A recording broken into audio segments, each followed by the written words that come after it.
Good morning, and welcome to Deep Waves Transformation, where we dive deep into the realms of mental health, trauma recovery, narcissistic abuse recovery, toxic love relationships, and more. I am your host, Tasha Day, and I am here to guide you through this journey of awareness and healing. Today we have Beth Brunk from Ohio, currently based out of Washington State. She is the owner and CEO of Beth Brunk Coaching. She is a certified professional life coach and a certified transformational nutrition coach. Thank you so much for being here today. How are you? Hey, Tasha. Thank you for having me, and I'm doing good. Good. I'm so glad you're here today. So, what I want to do is dive deep into everything you know about the area of sexual abuse and what it is that you do know. But before we do that, would you mind sharing your personal journey and what led you to speak out about sexual abuse? Yes, certainly. So, what led me to speak out about sexual abuse is quite literally, I was in a 23-year marriage where there was sexual abuse. On our wedding night, he did his thing, rolled over, and went to sleep. And I was like, what in the world just happened? And then he masturbated in front of me on our honeymoon. And there was a month after our wedding, he raped me for the first time. And I did not think that my children knew that he had raped me until my daughter told me in the last couple of years that at 12 years old, she knew that I was being raped by her dad. Wow. Yeah, that was pretty heavy and hard to reconcile. How did she feel that she knew about it?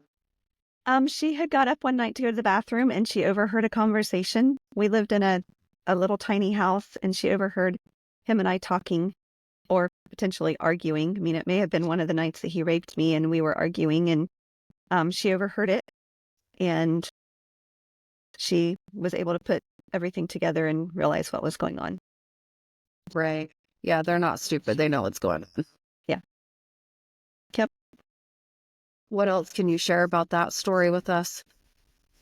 Um, Like, how did you feel, or how did you know that you were being sexually assaulted? Was it just a feeling that you got, or? no, it was, I knew that I was because I had given him a no answer and he did what he wanted anyway. Even though I said no, he went ahead and he raped me. I mean, literally, and I did try and fight him off more than once, but I realized that there was no way I could fight him off. He was much stronger than I was. And so I gave up and I just would lay there and wait till he was finally done. And then I would roll over and cry myself to sleep. Yeah. The the word no just didn't resonate with him, or? The word no was not in his vocabulary when it was applied to something that someone else said to him. Right. So, if you told him no, it was like, well, I'll figure out a way to get around it. Wow. It wasn't a complete sentence to him. Wow. So tell me how you recovered from all of that. What help did you get? With a lot of intentionality, I actually did EMDR around our wedding night. Okay. And that I loved EMDR and I loved what it did for me. Okay. I also have done cognitive processing therapy, which Yeah. is therapy for PTSD for veterans. And I actually did it around him masturbating in front of me on our honeymoon. That is insane. Wow. Yeah. So And that just made you feel what inside? the act of him doing that, Yeah. when it happened, I didn't even know what it was. I knew that he was obviously pleasuring himself. I knew that he was doing something that just made me feel icky and gross. And while he was doing it, we were actually in a vehicle and I just huddled up against the passenger door and cried and was just like, what is going on and why? And that feeling of the morning after the wedding of being stuck and I can't go anywhere now because I was raised in a very conservative home. I was raised Old German Baptist Brethren, which would be similar in appearance to Amish or conservative Mennonite. And so divorce was completely taught against. You don't get divorced. And if you do get divorced, you do not get remarried. So, Wow. at that point, until 7 years into our marriage, we were part of that fellowship. And so I thought I was stuck for the rest of my life and I was just going to have to make the best of it. Right. So I felt icky. I felt gross. I felt like I didn't even know what was going on. Didn't know people did that kind of thing. Didn't know I had married someone who did that kind of thing. And So he wasn't like this before you got married? there were things before we got married that like bugged me, that made me feel icky and gross, but I didn't know why. I didn't have words to put to it. I even talked to my mother and I was like, she's like, well, do you need to break up with him? And I was like, I don't know why I would be breaking up with him. I don't know. I don't know why I feel this way. I don't have words to put to it. So there I ended up. Wow. So, what are some warning signs that someone might be experiencing sexual abuse? Coercion. So if there is coercion, that can be making it so that you can't go to sleep at night because they want to have sex. That can be raping you, even though you've said no. It can be the silent treatment. That's often looked at as manipulation, but that can also be a form of coercion to get what they want. And how does it make you feel? What are Right. you? At the end of the day, yeah. How does it make you feel? Well, and even in the moment, how does it make you feel? Like, do you feel violated? Do you feel taken advantage of? Do you feel manipulated? Do you feel completely unheard and unseen? Like, in that moment, how do you feel? And obviously, maybe you can't stop in that moment and take stock of that, but as soon as it's over, you can. And at the end of Right. the day, you can. I'll share an experience, one of my experiences where I am a survivor of sexual abuse as well. And I remember one time where after the fact that it was over with, I looked at him and I specifically said, I feel like you just raped me. And he got so defensive and upset. And I was like, wait, what? This is how I'm feeling. How are you allowed to tell me how I just felt after that? It just blew my mind how he got upset that I accused him of that. But it's not your feeling, it's the way you made me feel. And he was so insulted. I could not believe it. Uh, Because if you are telling them something like that, and if they take that in and actually assess it and process it and deal with it, then they have to face what they've actually done and they have to face who they actually are, and they don't want to. That's too much. Yeah, you're absolutely right. Can you talk about the long-term effects of sexual abuse on mental health and relationships? The long-term effect. Can I start with relationships? Yes. Yes. It destroyed trust so fast. Like, So fast. so fast. I would probably say that after our wedding night, my trust in him, like, plummeted. It was destroyed. And that set the stage for the rest of our marriage. Because if he's going to do this on our wedding night and then he's going to masturbate in front of me and then he's going to rape me, and how can I trust him at all? At all in any areas of your relationship, right? Right, Yeah. right. And not to mention how it affected myself, my relationship with myself and trusting myself. Because now I'm married to someone like this. And if I married someone like this, what does that say about me? And can I trust myself to make any decisions at all? Even the minutest ones, can I trust myself? So Right. it destroys not only your trust in that other person, but it destroys your trust in yourself. Yes, it did for me as well. And as far as mental health, survival mode, I was in survival mode. I have 5 children and all of their growing up years. Thankfully, my youngest, she's 11 and the next one above her is 14. So we separated for the final time in 2019 and they were still relatively young. So I've been able to, as I've been healing and creating more of a stable home for them, I've been able to do that for them, whereas I wasn't able to do that for my older children. But survival mode, I now realize I've termed it survival mode, but I actually realize now that it was PTSD, the intrusive thoughts, the lack of energy, the hyper alertness, I didn't have the symptom of nightmares. Thankfully, I was spared that, but the intrusive thoughts were out of control. They affected everything. Like I I existed in a brain fog. I felt like I was swimming through mud. And you know what it's like to walk through mud just at your feet? You know, Yeah. sometimes it sucks the shoes off of your feet. Just Yeah. imagine feeling like your entire body is in that, and that's how you're functioning every day. So I was not able to be present for my children. And so definitely sexual abuse affects every aspect of your life, your relationship with yourself, your relationship with others, not just my children, but my family. My family, like, yeah, they wanted me to come and see them, but they dreaded me coming because I wasn't present. I wasn't able to actually take care of my children when I was with them, which means if I Mm-hmm. wasn't doing it when I was with my family, I wasn't doing it at home either, right? Right. And so it affects every aspect. Yes, I would agree with that. How has your understanding of consent evolved over time, and why is it important to talk about it?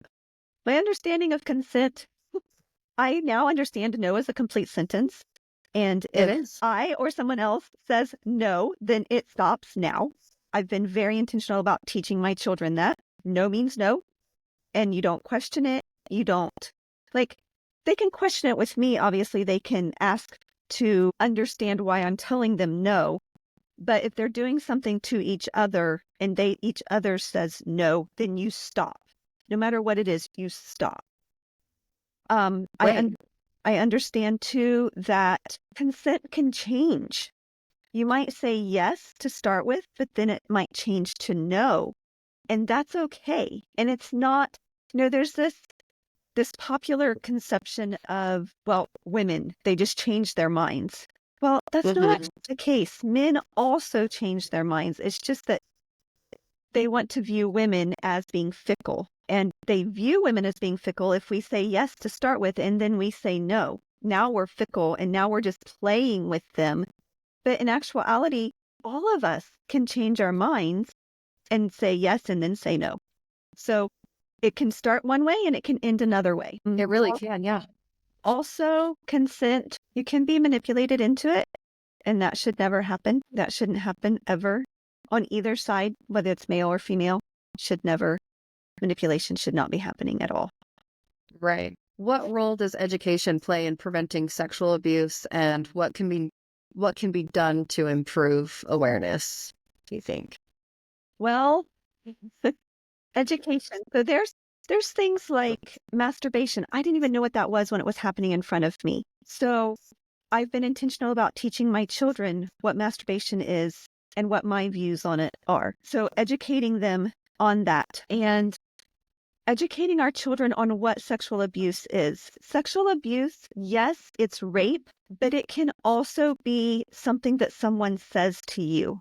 For example, my former spouse said to my oldest daughter, "When you wear that, it makes me want to have sex with you." Or, "When you dress that way, I think you are sexy." That is sexual abuse. Yes. Nothing physical happened, but no father that's healthy should be thinking that, let alone saying it to their child. That Right. is that is sexual abuse. So recognizing and realizing that sexual abuse is not just rape or groping or those kinds of things. It also can be things that are said to you or about you. Mm-hmm. I agree. So how do we, because nobody talks about it, right? So how, and the schools definitely don't talk about it. So how do we educate our kids to avoid putting them in situations like we've experienced? Well, first, you allow them to see you heal and you tell them in age appropriate terms and ways why you have to heal. And so my youngest daughter's 11, like I stated earlier. She, at 11 years old, knows why I had to divorce her father and why I have a restraining order for her and her brother against their father for them. And I actually have a protection order for myself. Good. She understands that I did this because I needed to protect her from him. The things that he had already said things to her, and the things that he did to my older daughter that I was unaware of until she wrote a declaration for me for the divorce. So allowing your children to see you heal and telling them in age appropriate ways why you are having to do that healing. And how can we educate? I think it's simply sharing our stories, being vulnerable. Yes. That goes So along. that's another question too, is how do we get more people to share their stories? Because stats, they don't lie. And I mean, women don't report for the simple fact that they know that their voices will not be heard.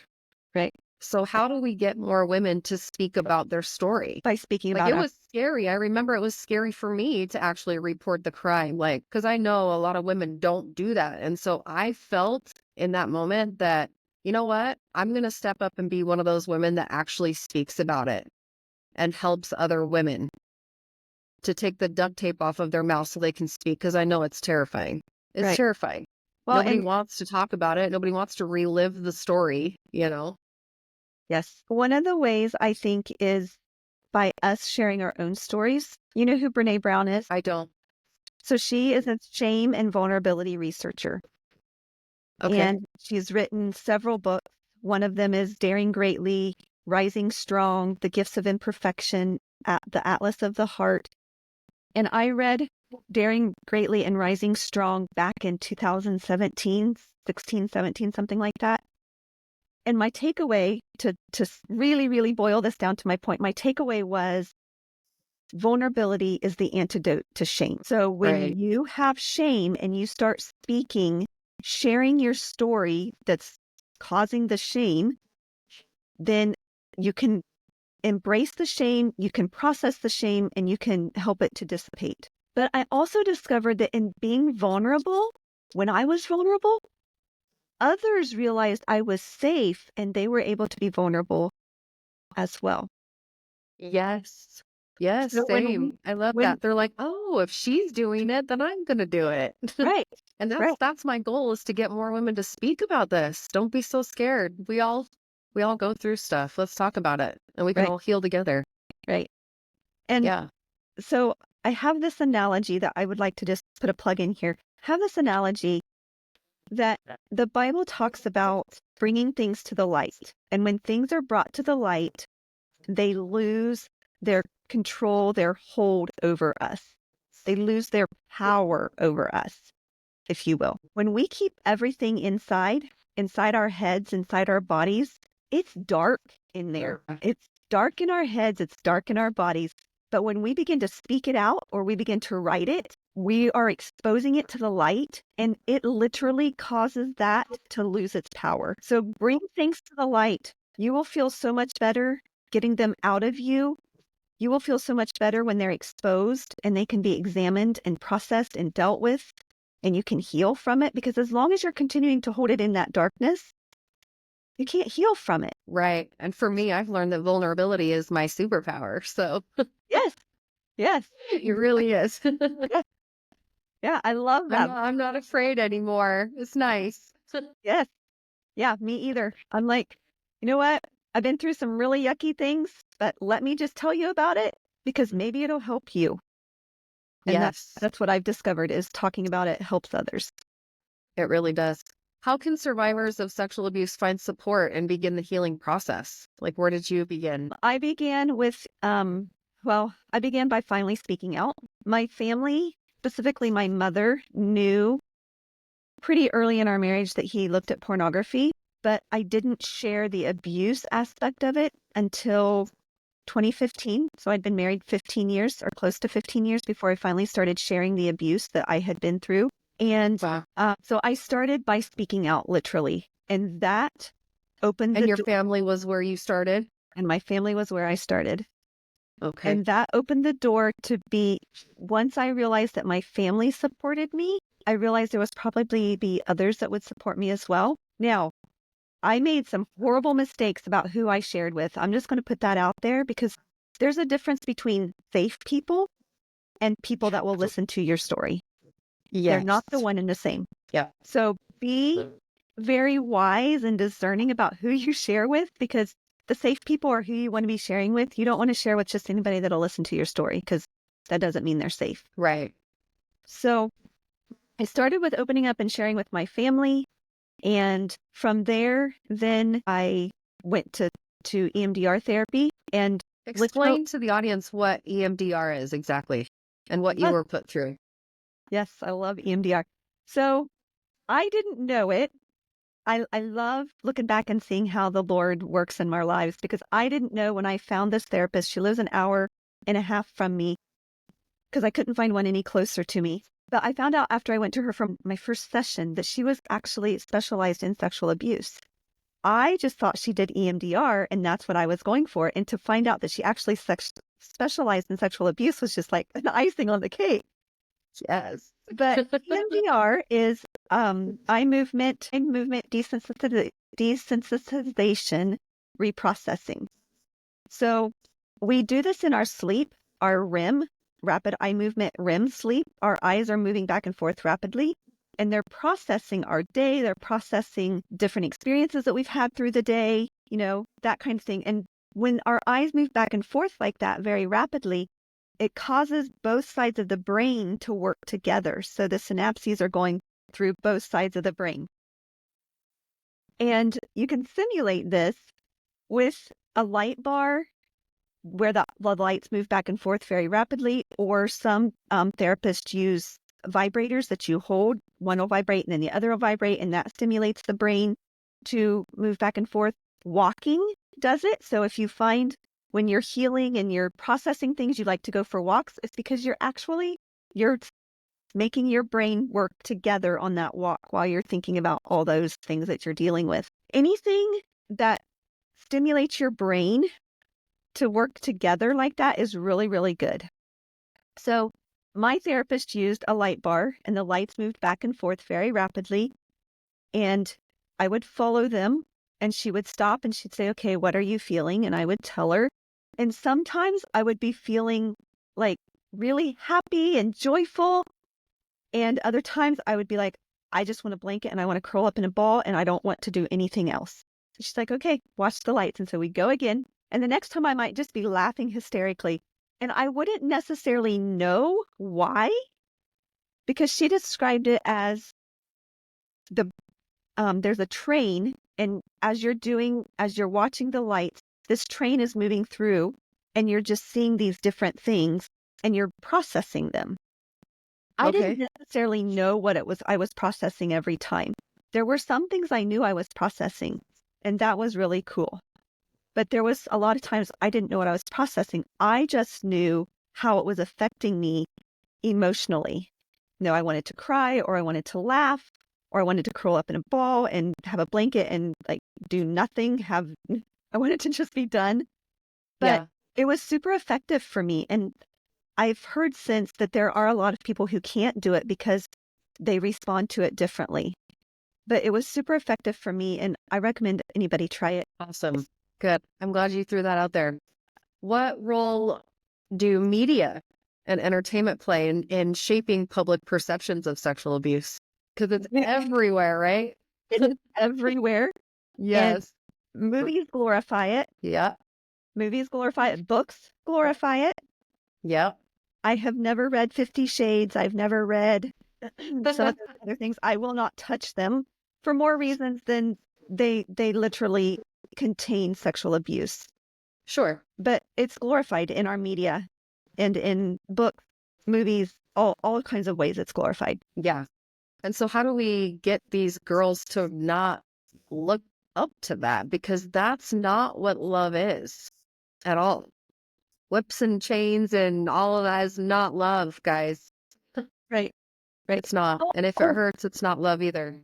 exactly. And I might not get much love for this. I might get a lot of hate for this, but even Disney, even the princess movies, they Yeah. glorify it. They know they're not as innocent as they're made out to be. Mm-hmm. And I think that as parents, we need to be aware of these things and we need to be protecting our children from them. At the very least, we need to be having conversations with our children, our girls especially. I have been known to be watching movies with my children and pause the movie and say, Yeah. now that right there just happened. And that's what that is. and this is why it's wrong. I love that. Now, you tell me what I just told you, and you tell me why it's wrong. I And love that. my children are just like, let's watch the movie. And I'm like, no, this is wrong, and we need to discuss this. So I've been known to do that Good. because I don't want my girls to be in relationships like that, and I don't want my boys being the men in those relationships. Exactly. Yeah. The other thing is, as parents, we need to be getting to know the young men that our children are dating, and even Mhm. girls, because more and more girls are looking at pornography. We need to be getting to know them on an intimate level. And by that, I mean, when my daughter starts dating, I intend any boy that asks her out, I'm taking him out for supper, and we're going to have a very uncomfortable conversation. Good. Good. And if that scares that boy away, then adios. I'll see you later. Exactly. Yeah, And it was never meant to be. right. And I'm not doing something that I've not done for myself. I have done this myself. I've had these very uncomfortable conversations with men that were interested in me, that I was interested in. And I sat down with them and I said, do you look at pornography? When's the last time you looked at pornography? Because we Mm. need to be having these conversations for our girls and for ourselves if we're in the dating pool. Yeah, absolutely. What are some resources or organizations that are doing important work in supporting survivors of sexual abuse that we can let people know of? Patrick Weaver Ministries. You can find him on Facebook. I really like what he's doing. And Okay. he helps women get out of abusive situations as well. Perfect. There is also Essanon. Okay. So it's like Al-Anon, but it's for sexual families and friends of sexual addicts. Perfect. There are Yeah. meetings all over the country. So that's another one that I like. Now, I would recommend going to meetings a few times and just seeing if they are safe people, because they're not always safe. They are Mhm. often ran by survivors, and sometimes survivors aren't healed enough to be doing that work. So Sure. make sure the meeting is safe. Another place that I have found a lot of support and even healing is divorce care. Now, Okay. it is not geared specifically towards sexual abuse survivors, but it is geared towards those who are separated, going through divorce, or divorce. It is biblically based. And again, feel it out, make sure it's safe, because there are groups that aren't safe. But my experience has been phenomenal with divorce care and Essanon as well. That's amazing. I'm glad you found something that works for you, because it's extremely important. There's so many things out there.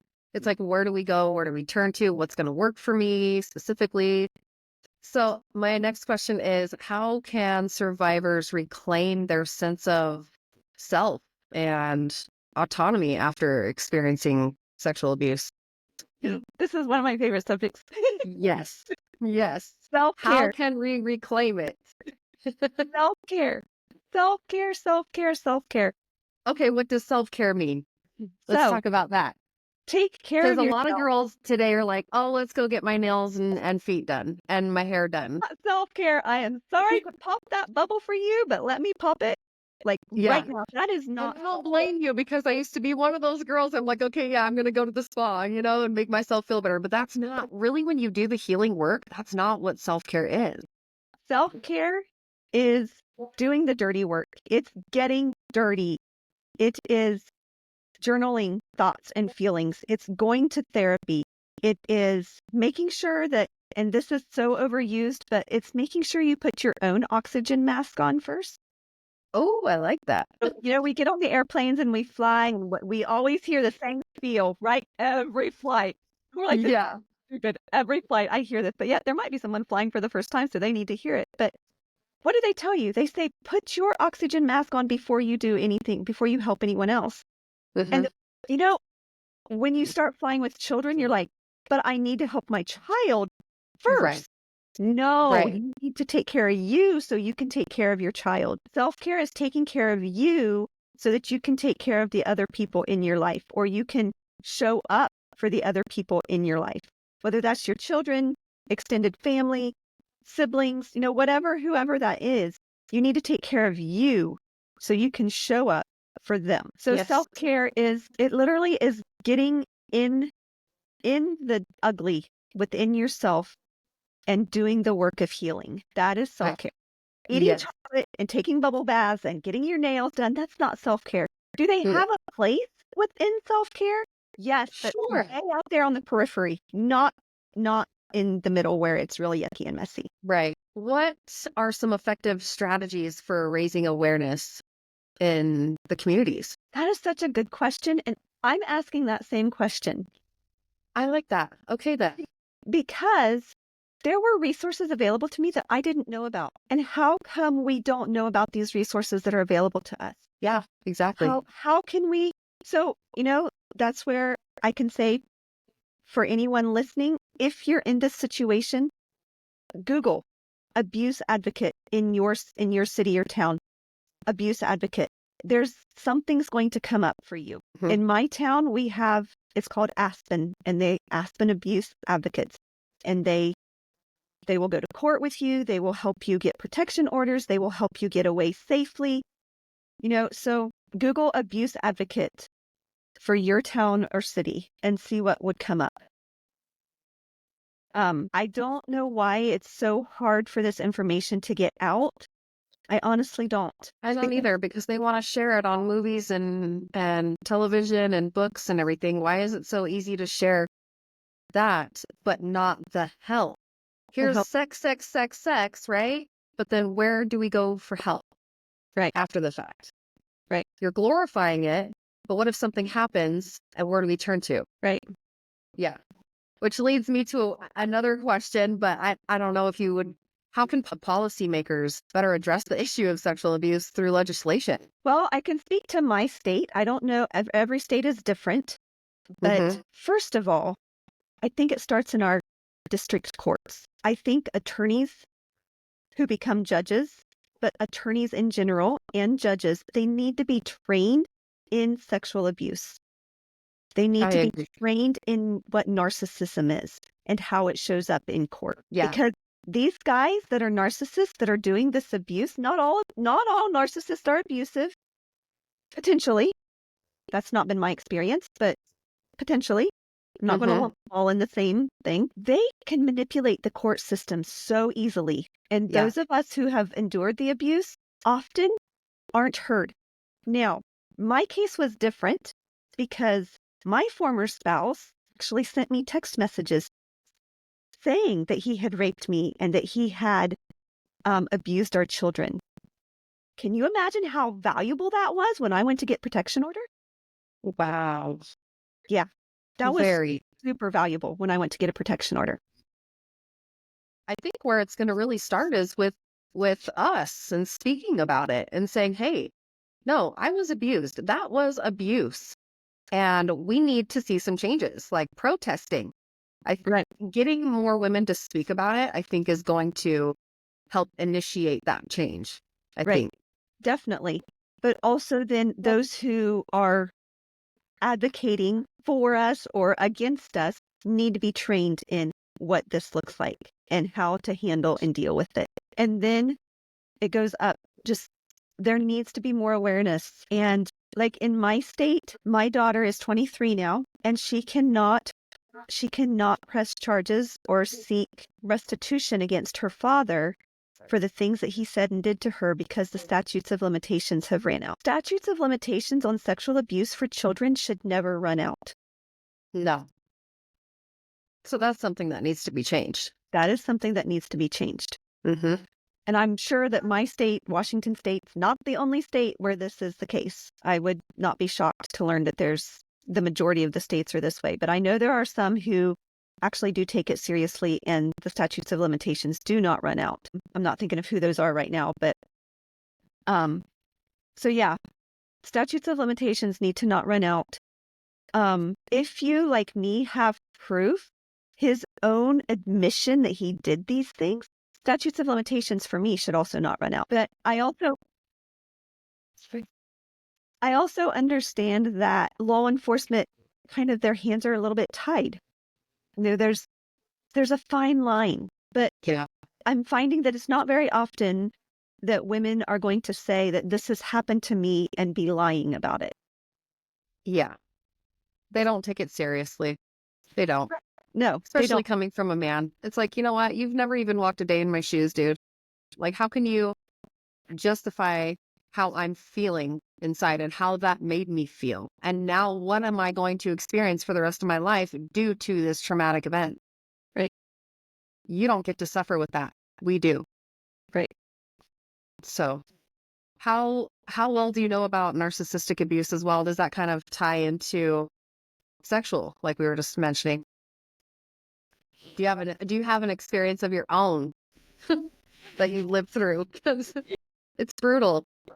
So actually, I've had more than one therapist tell me that my former spouse is a narcissist. And the first time we fellowshipped with the woman that told me she's a therapist, a counselor, and she looked at me and she said, Beth, he's a narcissist. And I was like, really? She goes, yes, he's a narcissist. And I've had a really hard time reconciling that. And it's that whole cognitive dissonance that they create within us of, well, when we were dating, literally, my dad told me he treats you so well, don't let him get away. A friend told me, Beth, he treats you like a queen. I got flowers for special occasions. Only after I was married did I learn that his mom sent me the flowers for those special occasions, not him. Oh, wow. The whole love bombing phase, right? When I first heard that, I was like, what? Wow. That's so awkward. Yeah. Yeah. So looking back, obviously hindsight's 2020. We have that saying for a reason, right? We can Right? look back and we're like, oh, yeah, okay. Looking back, I see that there was a mask. There was, he was putting on a good show, and that Hmm. mask was removed on the wedding night. And I've had people say to me, well, surely there were good times in your marriage. And I'm like, no, every good time has something bad connected to it. Right. So it's basically the effect of, and I learned it this way, as far as winning the jackpot and the lottery at the end. So they will devalue, devalue, devalue. And then you know that at the end of the day, there's going to be a love bomb. And so we hold on to that and we wait for it. And it's over the top, this love bombing stuff. They will go to the extreme and do whatever. And so we hold on to that. Yes, I know it's gonna come. I'm just gotta wait for it. Then as soon as it comes, back to the devalue, devalue, devalue. But for some reason we want to hold on to that jackpot. And it's like, oh my God. When we're out of these relationships, it's so freeing. I can't even tell you. It's so freeing because I don't have to wait for those jackpots anymore. I can get them every day now by myself. Right, So, right. yeah, Yeah. do not put up with the devaluing of who you are as an individual. Stay true to you and don't let anybody change that Right. because you're awesome at the end of the day. Yep. Just remember that. Yep. Tell me what it is that you do with your clients through your coaching program. So I work with women who've been sexually betrayed. I can work with those who've been abused, but that's not my focus. My focus is more on the betrayal because I had trickle disclosure. So I was diagnosed with PTSD, but I ended up also getting the diagnosis of CPTSD. And when I was given that diagnosis, I was like, I had done research. I knew, but the therapist said, listen, PTSD is one event. So, being masturbated in front of on your honeymoon, that was one event that caused you to have these symptoms. CPTSD is when an event happens over and over. So like being in my marriage, being raped more than once, being raped, I don't even know how many times. I did not keep track. So being raped caused the CPTSD. So Which is chronic versus acute, complex right? PTSD. Yep. So I've actually done CPT, cognitive processing therapy, for the CPTSD as well as the PTSD. I did the EMDR for that. So I work with my clients to help them identify what they're dealing with and help them to realize that accepting it is not, or acknowledging that it's happened is not the same as condoning. Acknowledging just simply means it's happened. Now, what am I going to do about it? And being able to move forward. So I help them to acknowledge it, however that looks for them. I help them to recognize what their priorities are, which helps to set boundaries and be able to hold those boundaries. So you can say, I have this boundary of I'm not going to fight, but if you don't know why you're not going to fight, why is it a priority that you're not going to fight with him about something? For example, after I told my former spouse I wanted a divorce, he started, and this is where that narcissistic abuse comes in. He started sending me one day, or in the morning of one day, it would be, you should have done this years ago. Why did you wait so long to divorce me? You should have did this years ago. I'm so glad to be getting rid of you. In the afternoon, I'd get a text message that said, you shouldn't be divorcing me. God hates divorce and you are wrong. You shouldn't be doing this. So it's whole like teeter-totter back and forth, and it's like I went off the roller coaster. Yeah. And I decided, you know what? I am not going to fight with him, because in fighting with him I'm not even going to respond to these messages, because in responding to these messages, it disrupts my peace. It disrupts my day. And there's no reason to fight over it. There's no reason to argue with him. So I knew my priority was I didn't want my peace disturbed. And so I set the boundary and I told him, you send me these messages, I will not be responding to them. The only thing I will discuss with you is our children and dividing assets for the divorce. That's it. I am not responding to these messages. Did the messages stop? No. Did I respond to them? No, because I had this priority of protecting my peace, which let me put a boundary around that. And I was able to enforce that boundary. So knowing your priorities and being able to set boundaries around them, being intentional about building a support network or a support system. Yes. So knowing I teach them who safe people are and how to find safe people, how to discern when it's safe, and then being able to build that safety network, that support network of safe people. So when you do fall down, instead of beating yourself up and holding it in your dark head, you're speaking it into the light to a safe person, and they're able to speak truth back to you. Super important. Super important. And that big one, self-care. Yes. And you guys, even though some of you have been diagnosed with PTSD, think of that as a label that a doctor has given you. How about looking at yourself and putting the label on you as having PTSD, post-traumatic growth? Because that label, I've heard about, once that label is put upon us, it kind of redefines who we are. And people will kind of start to shift into oh, well, I've got PTSD. And then they start to use that as like a crutch or an excuse or whatever it is. And they start to feel really bad about themselves. Like there's no hope. Like, oh, now I feel hopeless. I've got this label. Now I got to take medication. But don't look at it like that. Look at it like there's growth on the other side of that. So I don't like PTSD. I like PTSD. Post-traumatic growth. I love that. And you're absolutely right. I'm so glad you brought that up. Don't let PTSD or CPTSD become your identity. It's not your identity. It's just something that happened to you, but it's not who you are inside. Yes. Yes. I love it. Yay. Post-traumatic growth. I love that. I'm writing that down. Post-traumatic. Yeah, once I learned that, I mean, it shifted a whole new mindset into that diagnosis. I'm like, no, I don't have PTSD. I have things in my life that, I mean, traumatic events that have happened to me. Yeah, sure, we all have. But I'm not going to be labeled, and I'm not going to let anybody label me. I make my own labels. Right. Well, and honestly, PTSD is literally a way to describe the symptoms. It's not, that's all it is. It's not so broad. Yeah. It is. It's so broad, and it doesn't describe who you are. It just describes the things that are happening to you because you've had these experiences. But it doesn't identify you. It doesn't And it doesn't make you a victim. You make you a victim if that's Yes. the route you choose to go. It doesn't make you a Yeah. victim. So I love that post-traumatic stress growth. I love that. Yes. I do. Thank you. Well, Beth, tell everybody where they can find you. Well, I have a website, bethbrunk.com, and I'm on Facebook, Instagram, and LinkedIn as Beth Brunk Coaching. Or you can send me an email at coach@bethbrunk.com. Perfect. I love it.